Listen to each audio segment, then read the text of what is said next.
இந்த வாரத்தில் வாங்கின வெஜிடபிள் எல்லாம் காலியாயிடுச்சு. லாஸ்ட்டாக ஃபைனலாக இந்த வெஜிடபிள்ஸ் மட்டும்தான் இருந்தது. இதை வச்சு நல்லா சிம்பிளாக இன்றைக்கி லஞ்ச் செய்யலான்னு தான் செஞ்சிட்ருக்கேன். ஒன்றும் இல்லை, வெஜிடபிள் எல்லாம் கொஞ்சம் ஆட் பண்ணி அப்படியே முட்டை பொடி மாஸ் மாதிரி பண்ணிடலான்னு ரெடி பண்ணிகிட்ருக்கேன். இது ரொம்ப ஈஸி.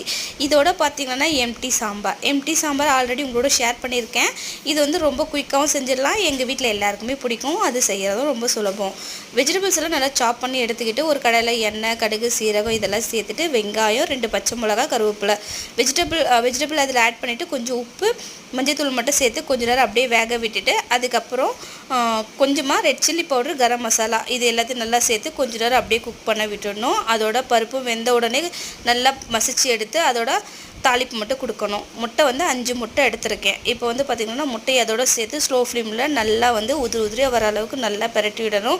ஸ்லோ ஃப்ளேமில் விடும்போது நம்மளுக்கு அந்த வெஜிடபிளோட மிக்ஸ் பண்ணி நல்லா டேஸ்ட்டாக இருக்கும், கருகாமல் வரும். ரொம்ப டேஸ்டியான பொடி மாசு. இந்த மாதிரி நீங்களும் வெஜிடபிள் எல்லாம் போட்டு ட்ரை பண்ணி பாருங்கள், ரொம்ப சூப்பராக இருக்கும். அதுவும் இந்த மாதிரி சாம்பாரோட சாப்பிடும்போது வேறு லெவல்லே இருக்கும்னு சொல்லலாம். இது வந்து ரொம்ப சிம்பிளான சாம்பார் தான். பச்சை மிளகா மட்டும் தான் ஆட் பண்ணியிருப்பேன், வேறு எதுவுமே செய்ய மாட்டேன். இன்றைக்கி ரொம்ப சிம்பிளான வெஜிடபிள் எக் பொடி மாசும் அதுக்கப்புறம் சாம்பாரை வச்சு சூப்பராக லஞ்சு முடிச்சாச்சு.